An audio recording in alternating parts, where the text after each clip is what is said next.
All right. Well, we'll get going here. Thank you again very much for joining us, Morgan. We're very excited to be here talking about Dragonflight Alpha, which we've had to be a little hush hush about for the last 24 hours because we were under NDA, but we get to actually talk about it now with you, which is super exciting. That's awesome. So welcome back. We last had you on 9 months ago talking about 9.2 stuff, and now we get to talk about the next thing. So to start off, this is there's so much coming in this, but probably the first thing players are going to experience that's going to kind of knock them on their heels a little bit is the talent system and all of the new talents that are coming in, how things are being juggled and shifted up. I guess a lot of this it's a large shift for players because they're going to be losing some combinations of abilities they've always had, but they're also going to be gaining some cool stuff that you've borrowed from other systems into the talent tree. So what's sort of the hope for how players are going to interact with this new talent system? Yeah, absolutely. So, one of our initial goals when we were talking about revamping the talent system was to add build diversity, right? Like add options to people. Like you mentioned, sometimes there might be a thing that they were used to kind of having quote unquote for free, but really looking at my class and my spec as an opportunity to kind of build what I want my identity of my character to be and more clearly hyper specialize into certain things and add more options there is a major goal of ours. So, how do people interact with it? I imagine that'll be different based on who you are and what type of player you are. But that's very much an early goal of ours, was to kind of harken back almost to that like Burning Crusade era of being able to almost specialize as like a support character where, maybe you're a shaman who has a couple more, abilities to support out and heal and do more off healing as a shaman versus some other spec that another shaman in your raid might be doing. So wanting to add a lot more identity there for sure. Is the objective still with them to have the last sort of talents in each of the trees, so your specialization tree and your class tree, be like those really hot, attractive, everyone's kind of wanting to get to them talents? Or do you foresee builds being ones where people actually don't even go after those, but they just sort of spread themselves out width-wise across the tree to sort of, specialize a certain way? Yeah, for sure. I mean, I will be curious to see what players do once they get it into their hands. I know we've been putting out the talent previews even earlier than the alpha was up, in no small part to see what people did with the talent trees once they were kind of out in the wild, and see what kind of builds people could come up with. That was one of the things we always talk about and miss, just playing around with like a talent calculator or something and messing around with different builds, and then coming home from work and being like, all right, I want to check this build out in PvP tonight, or I want to try this Mythic Plus build tonight in this specific dungeon. That's very much an area where we're excited to see what people kind of come up with. And in terms of tuning, what people are seeing right now, it's, alpha isn't even out to the public yet. It is very roughed in numbers. I'm sure people already are running sims, figuring out what the best builds are, but there's a lot of tuning that still needs to be done. And it wouldn't surprise me at all if there were builds where people didn't go to the bottom, but maybe branched out a bit more in the deeper sections, but not all the way to the bottom. So hopefully lots of viable options there. Yeah. You bring up an important word there, viable. Yes. That's a word that I like to use in my personal experience as a prot warrior main for life. The concept of viability comes up in community conversations. But one of the problems, or maybe like one of the potential pitfalls of the old talent tree system as we knew it, was there were potential traps, that players could fall into if they miss certain important abilities, on their way down, or they kind of spread themselves too thin and they miss key factors that allow them to do their job. Can you talk a bit about coming back to a wider, broader, deeper tree system after all these years? How do you avoid, potentially presenting these pitfalls to players? Or what about things like, obviously we have very rough trees right now, but what about things where you can pick an ability in a spec tree that modifies an ability that you didn't pick in your class tree, things like that? Yeah, totally. So that specific instance that you're talking about there, that's actually a topic we've been discussing a lot, since that's been a hot topic in the community about like, there's talent in my spec tree that modifies ability in my class tree. What if I didn't take it? Like, that's literally a dead talent at that point? That seems weird. So that's very much a thing that we're talking about adjusting. But actually, just now talking about my class tree versus my spec tree, that's actually a big part of what we felt. We originally started out when we were developing the talent tree as, closer to a classic talent tree. It was just one big tree. And a kind of huge aha moment for us was when we were like, well, what if we actually had two trees and two types of talent points, where we're awarding you one that can go in this tree and another that can go in this tree. And for me, that kind of broke my brain for a minute, because I was like, I can't think of too many games that do that. Like Path of Exile has your Ascension tree versus your normal tree, and like that was the closest example I could think of, and I was like, this is breaking my brain. But that was a really big kind of step for us, where we were talking about it from the perspective of, well, we don't have to make you choose between really awesome utility options and DPS throughput options, because that was an example where you might have come into or run into this before. So having those two different trees really helps to ensure that the floor for a player, you're spending points in your spec tree, those are all going to be really throughput focused. The floor for that player, isn't going to get super low. Also, there's, a lot of fun options, or, a system of loadouts that we're actually developing for talents this time around, where previously people had only really had like dual spec, right? Or, your spec had a specific talent saved. But with Dragonflight, we're actually introducing loadouts where you're going to have quite a variety of options there.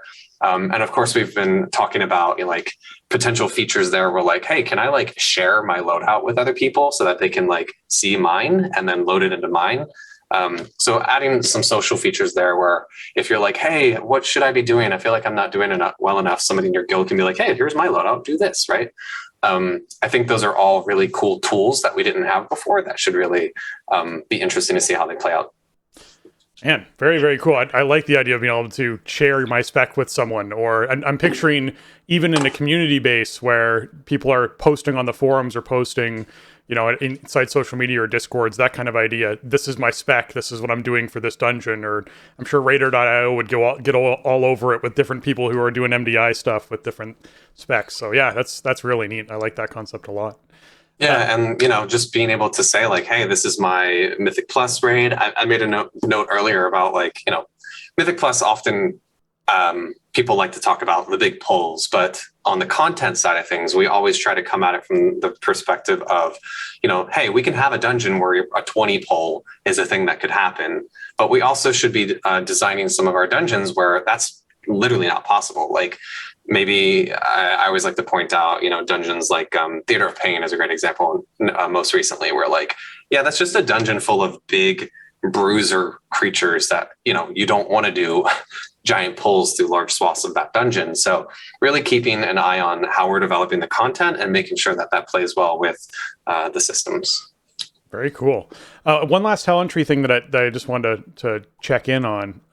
When you guys are actually developing this, because I always like getting some insight around the development of it. Does your team approach it from things like interrupts should be this far into the tree, and things like this ability should be that far into the tree? For class design, do you see that sort of similarity between a rogue design and a druid design and a priest design kind of idea? Yeah, you keep hitting on the ones that are hot topics right now. Interrupts is an interesting one, right? Is there a world in which, I get into a Mythic Plus dungeon and there's a rogue that doesn't have kick, right? In what world would we be okay with that? So that's very much something we're talking about a lot right now. But in terms of just the high level philosophy about how we approach the trees, yeah, absolutely. So, I'm not sure if you had a chance to play around with it too much, but really high level, we're talking about just things like how many points should be available before the first, I'm not sure, the little lock symbol, internally, we kind of call them gates. There's a gate and you have to spend so many points before the gate unlocks and you can move past it. So making sure that there are a specific number of total points, how many points do I need to spend to get to one of those capper points or those capper talents that you were talking about, really high level goals like that to make sure that we're being consistent across the specs there are a lot of what our discussions are about.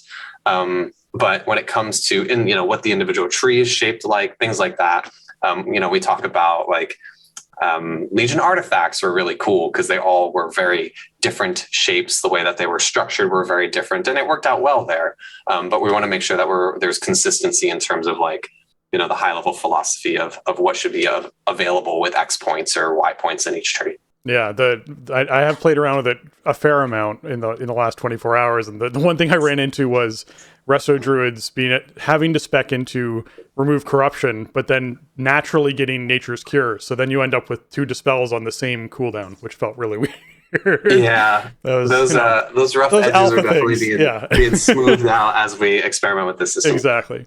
All right. So speaking of hot topics, yes. If you thought we were going to let you off the hook, one thing we wanted to talk about was raid and party buffs. Always a controversial topic. They are returning and being expanded upon.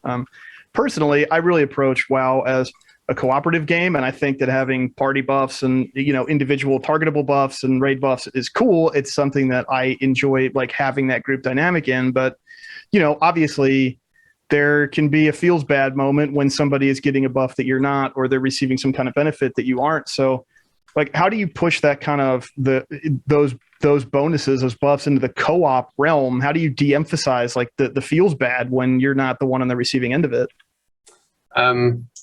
Yeah, that is. There's a lot to dig into there. So, hopefully we're not going to talk about Restless Crew for like the next 20 minutes, but did that happen already today? No. But I mean, like, I feel like we could go down that rabbit hole. But it's actually really funny. We were just talking about this today where, we're talking about, on classic World of Warcraft, we're in Burning Crusade, which is kind of like peak party buff meta, right? And then they're about to Classic's about to transition into Wrath, where like, it got pulled way back. And then here we are kind of dipping our toe back into that pool again. I think, when we think about it and talk about it, there's really 3 categories, right? There's the raid buffs, which are like, hey, let's make sure we have a warrior who has the raid buff. Or let's make sure we have a monk so that we can get the physical debuff. And when we think about it from the perspective of the past, I think making sure that, I guess I'll call it like the Tetris, right? The building my group Tetris, the complexity can definitely get to the point where it's just too much. And not only is it too much, but like we also need to make sure that the use like silly analogy, like the juice is worth the squeeze, right? Like if we're adding that thing, it should be cool. It should be exciting. When I'm in the party with the shaman with Wind Fury as a warrior, I am stoked. Versus some of the other buffs that we might be experimenting right now. We need to make sure that they're really cool and fun and are, impactful. So there's the raid buffs with like party buffs versus party buffs like Wind Fury and Restless Crew, where there's definitely a line where we know exists where it is too far. And we're, very early in alpha. And you can kind of expect us while we're this early to try to push as far as we can and kind of bump up against maybe where the line might be and then pull back. So that's very much where we are right now. We're really kind of testing out to see which ones work, which ones don't. And, philosophically, we understand that there's definitely a line there where the complexity gets too much. I think one of the big problems we saw with Burning Crusade was it got to the point where you felt like, well, I'm a rogue, and if I can't be in this specific party, I am way worse. Not like, oh, I don't have Wind Fury, like it might be on live right now. I'm a little bit worse, but it's not a big deal. There's definitely the tipping point where it starts to feel like, oh, well, we already have the melee group. You can't sit with us, and that's definitely something that we are wary of. But we, philosophically, like you said, it feels really fun to get like the PI or be in the group where you get that cool buff. So we think it's a fun design space and we want to continue to explore it, but we're very cognizant of the potential pitfalls there. I like the acknowledgement of we're just going as far as we can to see where we bump up against that line, and then we'll scale it back a bit. It's alpha, that's good. Mm-hmm. Yeah, I mean, the expansion rollovers are the time where we kind of get the opportunity to really try those things that we all have talked about for 2 years or whatever it may be while we're going through a patch cycle. And there's a degree of change when we talk about things that we want to do in World of Warcraft where like, hey, that's a really cool idea, but like that's an expansion kind of boundary change. That's not a change we want to make in the middle of a patch. That's like, that would just upend too much stuff. So let's put that kind of on the back burner. And when we roll around in the next expansion, let's give it a whirl. So this is very much one of those things where we kind of dipped our toe in the water with things like Wind Fury and are now, seeing what else is out there. Cool. Speaking of things that are a boundary, and we talked about this in 9.2, and it was mentioned potentially we'd get around to it at the next expansion. Maybe Master Loot, one of those things that you didn't want to play around with outside of expansion role. Just throw that question out there.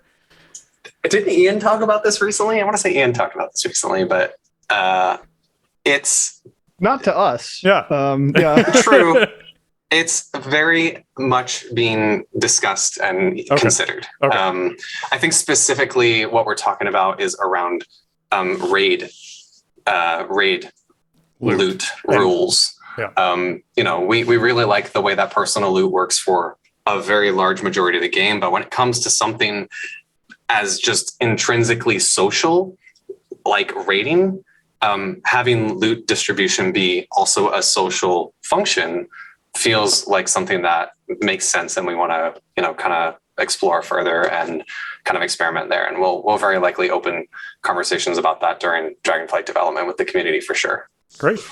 I want to ask something about something that strikes me about Dragonflight in a lot of ways is it feels like a back to basics expansion in some ways, in terms of investing a lot of power in your character's identity, right? Like, who is your character at a base level? What do they do? What is their purpose in the world? What is their job? And that's kind of a big sea change than we've seen since really the Legion era of the game, where there's always some kind of gradual post max level character progression, whether it's power, whether it's some other benefits in the game that are like in a little bit more indirect. From what we know about Dragonflight so far, that's not present. So I wanted to ask, like, what is a typical daily endgame loop look like for a raider on an off night in Dragonflight? I want to log into the game. I want to play WoW. I want to do something with my character. Artifact power and anima aren't really on the table. So what am I looking at? What's the benefit? Are you saying you're going to miss artifact power? And well, I mean, on this show we are big artifact power fans. Okay. So, but I think there are examples of good artifact power and bad artifact power over the years from my perspective, right? Totally. But that kind of idea of like, well, if I log in, okay, maybe I don't have raid tonight, or maybe my dungeon buddies aren't around, but I can log in and do this. Yeah, totally. So, like you mentioned with Dragonflight, a large, theme for us from a very early on, discussions with this expansion, there's this underlying theme of like awakening, right? Like you saw the cinematic that was super epic and came out recently, and it was all about like this flame that was being reignited and the island kind of almost like turning back on.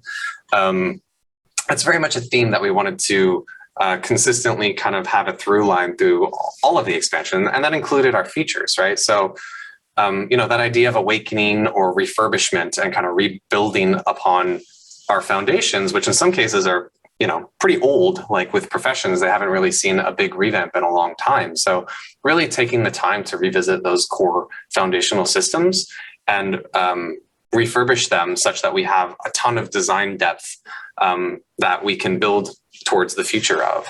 And in terms of just like, what do we plan to do if I'm a raider and I just want to log in and do some stuff? There's obviously going to be tons of the existing activities, like Mythic Plus is still out there. We're actually trying some pretty interesting experiments with season 4 with Mythic Plus, where we're using some more legacy dungeons that are coming into the pool. A thing that we talk about a lot with Mythic Plus and that player base is when you have a new season, especially the further and further you get out from the launch of the expansion, like the mastery level of those dungeons just gets to like crazy points. And when you have this reward structure that we're trying to keep a parallel kind of itemization across Mythic Plus, where people might be running the dungeon that they've run for 100 times in a new season, and they're getting really high item level stuff for it, versus someone points at Sepulchre, the first ones, where they're completely reprogressing in the raid and they're trying to figure out how to beat this cool puzzle to get the higher item level stuff. Like those two things are pretty discordant. So talking about like the dungeon pool in Mythic Plus is something we've discussed a lot, and we're experimenting with that in season 4. Like we're going to see hopefully soon how that plays out. And for people that love max level activities, I think professions is a big kind of hopefully driving hook here, right? Like we really want professions to feel like a pillar, like where it can hold up against things like PvP and Mythic Plus and raids. And there should be the same like degree of goals that you can pursue with professions. And the Outer World will be a big hook there, as well as a lot of the max level activities.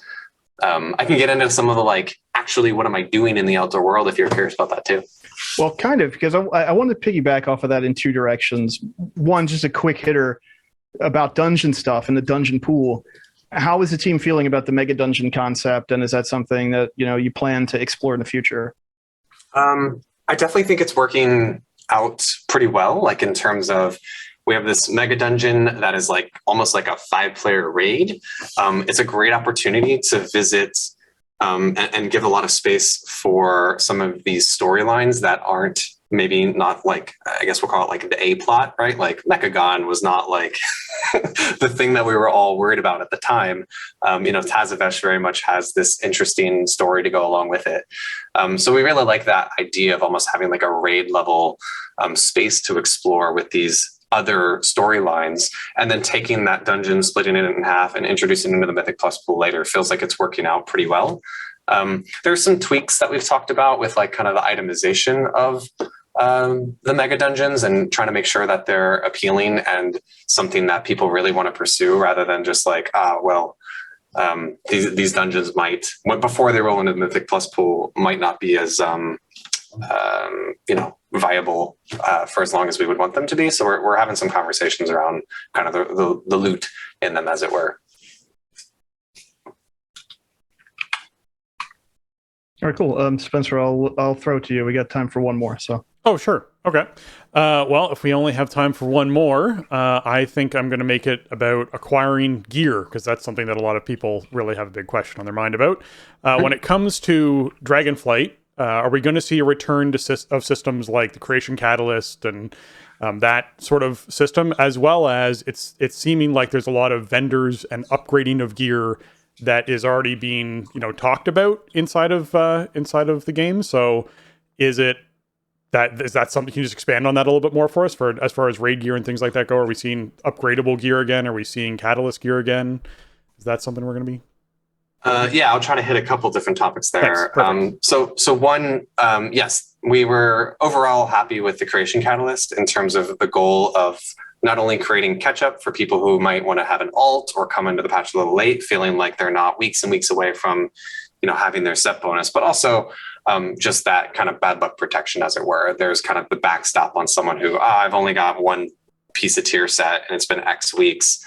Catalyst turns on, cool, I get my 2-piece, then shortly after that, my 4-piece. The iteration that we've talked about there is more around timing. Like I forget how many weeks in the Creation Catalyst opened up off the top of my head now, but there was definitely lots of posts popping up on Reddit around like, turn the thing on. So we're talking about like timing and, potentially looking at what kind of tweaks you might want to do there. But overall, we were happy with that system. Vendors, I think you're talking about like kind of a season 4, how there's a way to acquire like a set number of items in a very like, finite manner. That's something that we always like to experiment with, itemization, and especially like we mentioned, like this bad luck protection, right? Like, we all have the buddy who never got the Sylvanas daggers and was quite upset by that. And there's only like a small handful of items that usually exist like that within a certain patch. So that's definitely an area where we want to continue to explore with more deterministic ways to get, kind of to make progress towards your goals. And then also with vendors, actually a pretty big change that we're talking about. I'm not sure if this has been announced.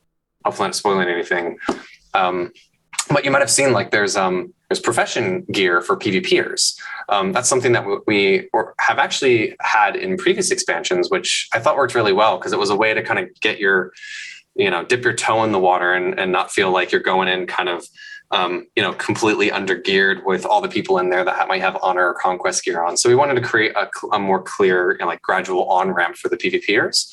But also something we've heard a lot of feedback on is just PvP item level. We added that back in Shadowlands, and the way we introduced it was, there was just your item level, and then your PvP item level was a certain amount higher. With Dragonflight, we've talked about for each tier of gear, so crafted, honor, conquest, pegging the PvP item level at basically the top of the band for that tier of gear, and then letting the item upgrades, which we're going to continue to carry into Dragonflight, but for PvP in particular, that would only impact the PvP item, that would only impact the PvE item level of the PvP gear. So you still want to upgrade it so that when you're out getting your professions, get loot or whatever, you're stronger in the outdoor world. But when it's time to go PvP, it should create a more even playing field there. Consistent threshold. That's neat. Yeah. Okay. Yeah. Well, thank you very much, Morgan. I know that you're busy and we got to get people moving to the next thing. So thank you again. And we will talk to you again soon, hopefully. Awesome. Thank you all so much. It was always a pleasure to be here. Thanks for coming on, man. Appreciate the time.